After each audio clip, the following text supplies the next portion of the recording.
Hi, I know it's been a while, but really I've just been focusing on trying to learn more about filmmaking. And the funny thing about filmmaking is that it's this rabbit hole that once you kind of go down it, you just keep going further and further down it. I had to, the plan was always to try and make a film around November time. I don't know if that's still going to happen. It might not, but the original plan was I was going to shoot most of it myself, just kind of do a guerrilla style. But if I wanted to look half decent, I'm going to have to become extremely proficient at every aspect of filmmaking, and I don't know if I can do that.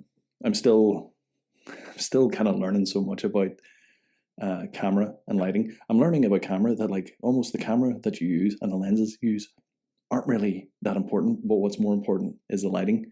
And whenever you get new lights, you realize that there's better lights to get, and then these aren't the right lights. Some of these are daylight balance, some are not, some are multicolored. I don't even know all the lingo, but it's such a time-consuming and costly hobby to have. At the same time,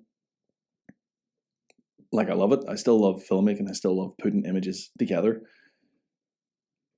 It feels like I'm a bit more proficient at color grading, which turns out is something that I love. It's just really nice, just kind of balancing those lines out and kind of bringing everything closer together. At the same time, I enjoy lighting as well, setting up lights, because they're almost like a puzzle that you have to solve. And I still don't think I've got it solved. I've got a light here. I've got a light here that's kind of bouncing up against here and off.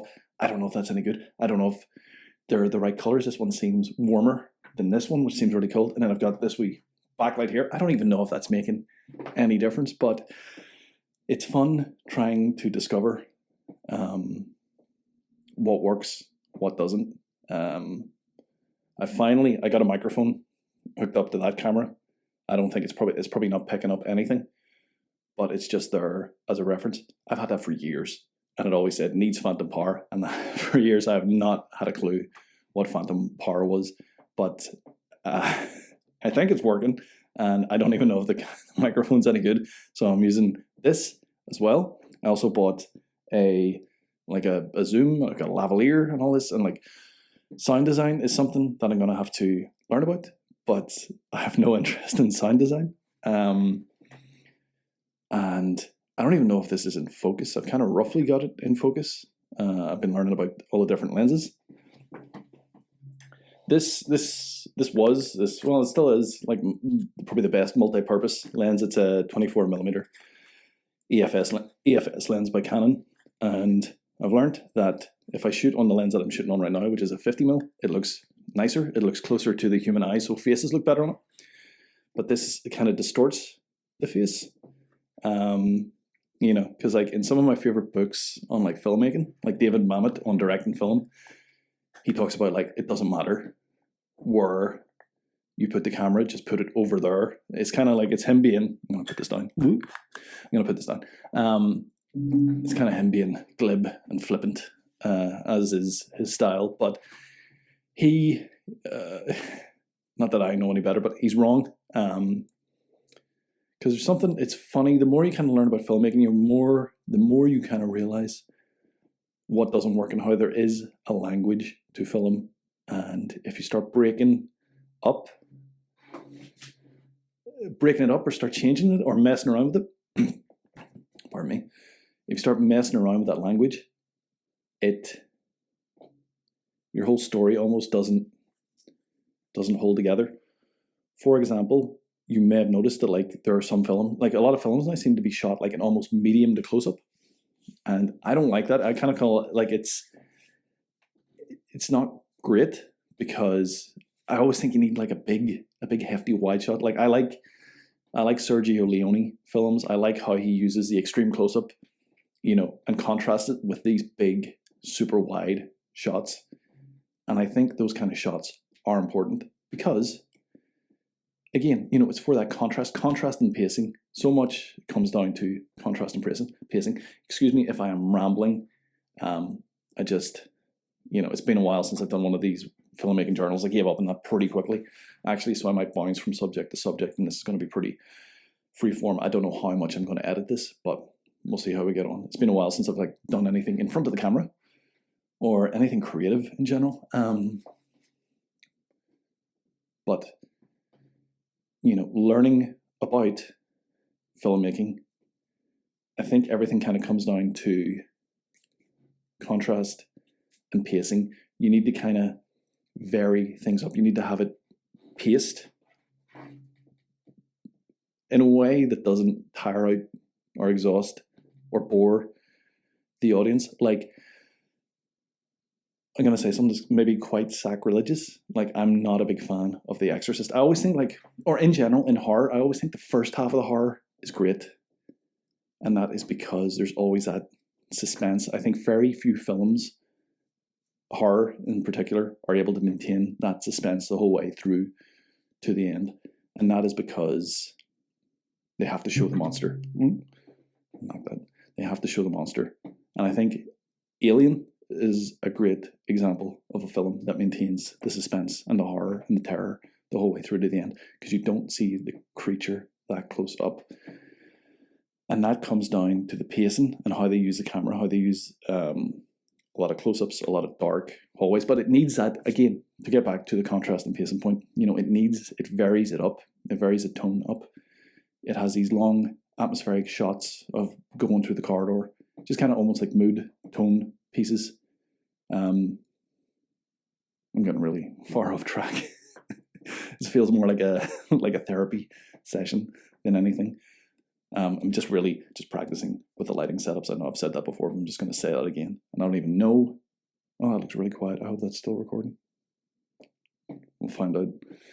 The more I learn about filmmaking, the more I realize that it's quite limited, and you need to have a lot of controls in place, when it comes to shutter speed, your ISO, your exposure. There's all these trade-offs, because the more advanced our camera technology gets, the more you realize how complex the human eye is. Because a lot of the times even, you have to almost kind of make a trade-off between, if you're shooting indoors, say, and there's like a window in the background, you almost have to make that trade-off of how much detail do I want there to be outside? Am I happy with the windows being blown out, just almost like pure bright white light, or do I want some detail? And I think with filmmaking, the most important thing whenever you're lighting something and color photography is that you separate things from the background, which is why I'm using these lights and the focus and the distance. This bookcase is out of focus. I have this backlight here, maybe to kind of give myself a bit of an effect around here. I'm using these two big lights just to kind of just give me a bit of definition so that I stand out against the background. I'm wearing a red t-shirt so it doesn't blend in with this black microphone. I'm shooting against this kind of plain wall again, just so I stand out a bit and you know where to focus.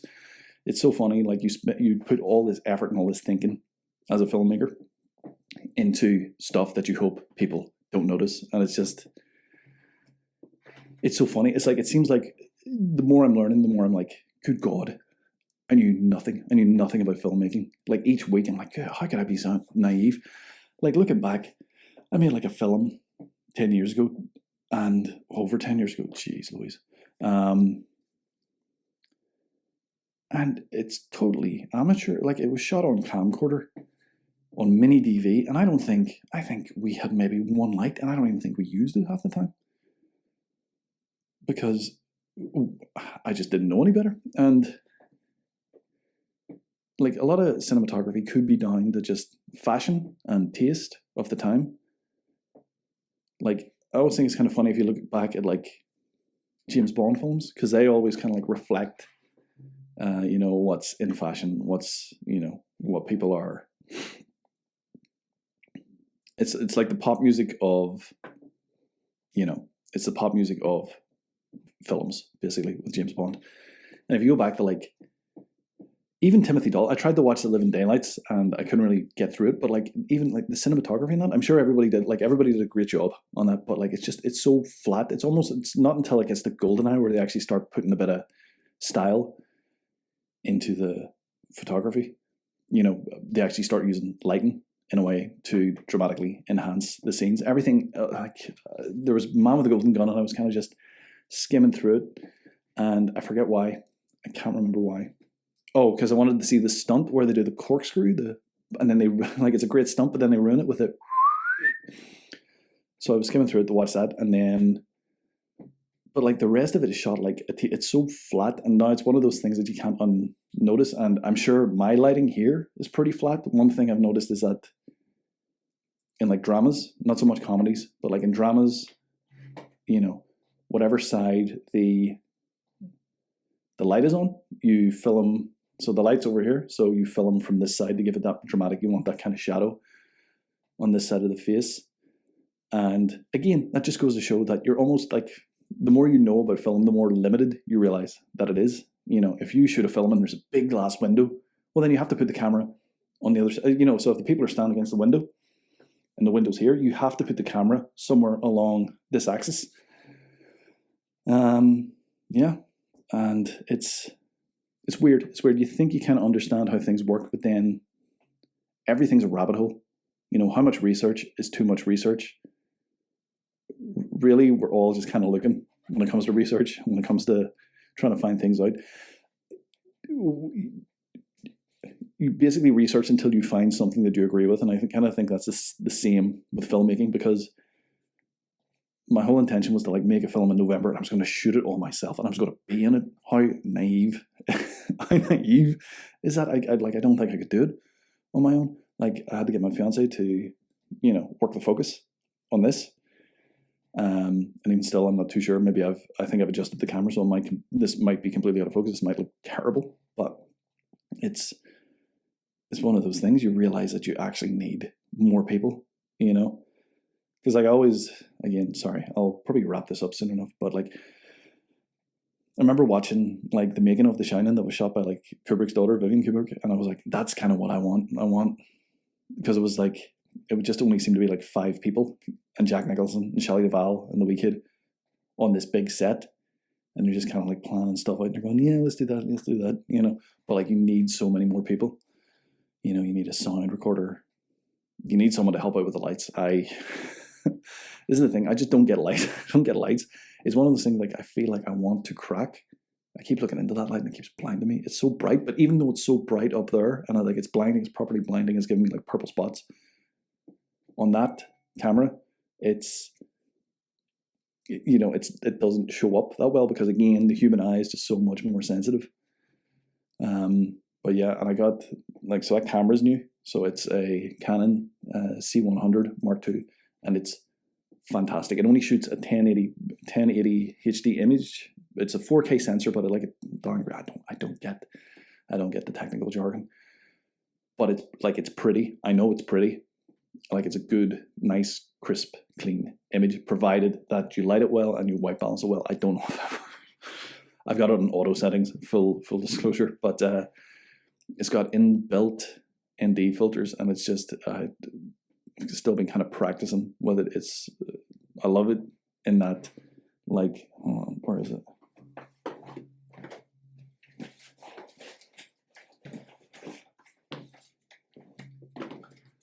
Like, I had this Canon EOS Kiss. I think I got this on import. I don't know what it is. I think it's like a 550.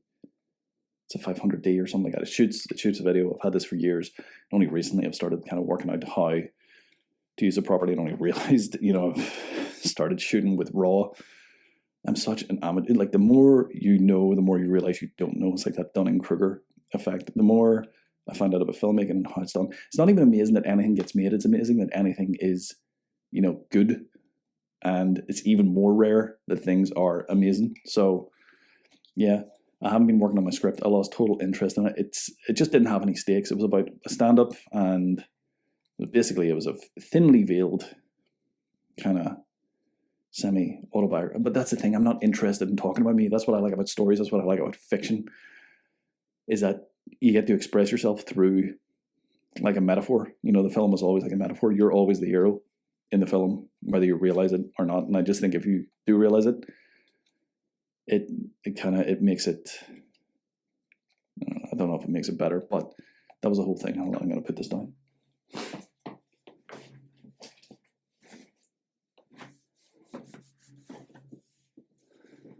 But it's, I really hope this is recording. But what was I talking about? Dunning-Kruger effect. You realize how ignorant you are. But that was a problem with the script. There was no stakes, and I think it's like making it kind of almost directly about me was just too on the nose. There's a couple of scripts that I have in mind, but I just can't finish anything. It's so frustrating. Like, I finished that Bad Guy script whenever I was writing that How to Write Your Screenplay in 12 Days. And that's a decent script. I think. This is the thing, the more I learn, the more filled with crippling doubt I become. And the older I get as well, and you realize that you're not going to be able to, fulfill every project because, a film takes probably, on the indie range, probably take a good year. I don't know, but that's the thing. I don't know. Like, I was able to shoot Deadville in 10 days. And I was with a team of people who were willing to work for free. But now, the scripts that I want to work on are a bit more kind of grounded. They're not, zombie films, but at the same time,